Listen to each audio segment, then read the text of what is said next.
Hello viewers, আপনারা যে যেখান থেকে বসে দাঁড়িয়ে শুয়ে আমাদের ভিডিওটি দেখছেন আপনাদেরকে জানাই আর্ট বাংলা বনসাই ইউটিউব চ্যানেলের পক্ষ থেকে অভিনন্দন এবং শুভেচ্ছা। আপনারা যারা নতুন বনসাই তৈরি করতে যাচ্ছেন তাদের জন্য এই ভিডিওটি খুবই আকর্ষণীয় হতে যাচ্ছে, কেননা আমি দুইটি গাছ এখানে আপনাদেরকে দেখাচ্ছি।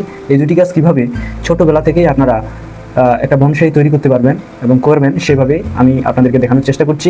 চলুন তাহলে আমি আপনাদেরকে সেই প্রসেসটি দেখাই। এখানে যে গাছটি দেখতে পাচ্ছেন সেটি আমি কিভাবে তৈরি করলাম, আর এখানে যে গাছটি তৈরি করছি সেটার দুই ধরনের ভিডিও আপনাদেরকে কম্পেয়ার করতে শেখাবো। এটি একটি গাছ যে গাছটির একই ধরনের, এটাও বট গাছ এটাও বট গাছ, অর্থাৎ কীভাবে আমরা দুই প্রসেসের মাধ্যমে বনসাই তৈরি করব। আর আমি এত ছোটো পটে লাগানোর মূল শর্ত হচ্ছে এখনও গাছটি সেভাবে গ্রো করতে পারিনি, তবে আর 10 থেকে 15 দিন পর গাছটি সম্পূর্ণ একদম ভরে যাবে। দেখুন ছোটো ছোটো লিভ আসছে, তো তার মানে বোঝা যাচ্ছে যে গাছগুলোর গ্রোথ সুন্দর আছে। আর আপনারা দেখতে পাচ্ছেন কত সুন্দর লিভ আসছে, সবুজ সবুজ।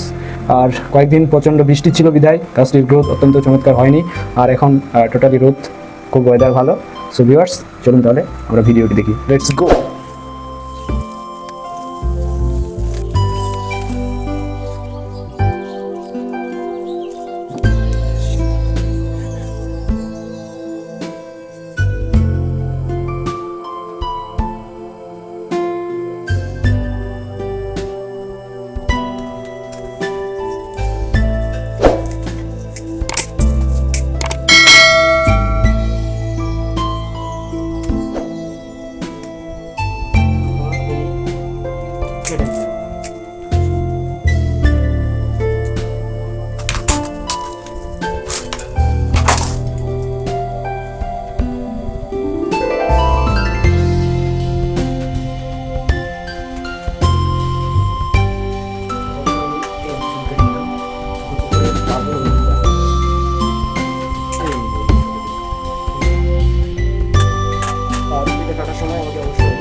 যারা বিগিনার অর্থাৎ নতুন বনসাই করতে যাচ্ছেন তাদের ক্ষেত্রে এই ভিডিওটি খুব ইন্টারেস্টিং, এবং আমার বিশ্বাস এই গাছটি আমি আবার নতুন করে এখান থেকে শিকড় তৈরি করতে পারবো।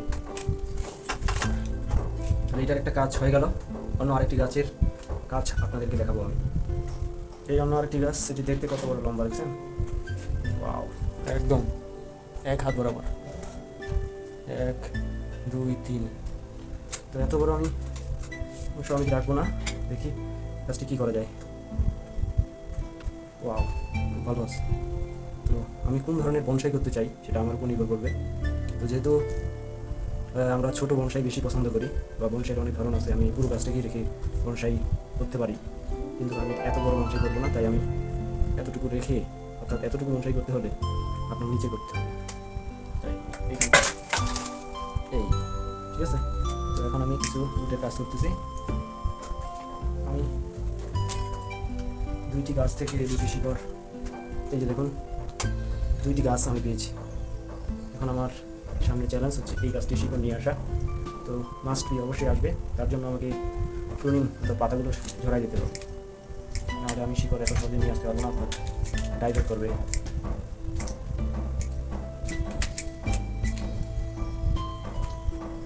তো একটা গাছের জন্য আমি এই টপটা নির্ধারণ করেছি, আরেকটার জন্য আমি এই টপটা। দেখুন 2টা গাছের জন্য 2টা টপ, আর এই টপগুলোতেই আমি এই গাছ দুটোকে গ্রো করবো। দেখতে থাকুন, প্রায় শেষ। সুন্দরভাবে গাছটিকে আমি টবের মধ্যে সেট আপ করলাম, আপনারা দেখবেন। আর 15 দিন পরেই দেখবেন যে এখান থেকে সুন্দর সুন্দর নতুন ব্রাঞ্চ বেরিয়ে আসবে, তখন আপনাদেরকে আবার আমি সে দেখানোর চেষ্টা করবো। চলুন তাহলে আরেকটি গাছ।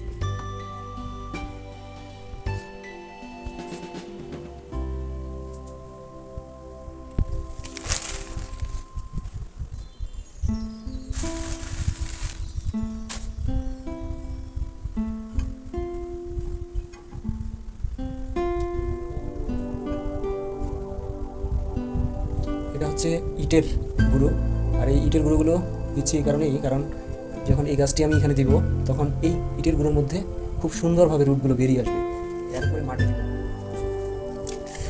যার পাবো।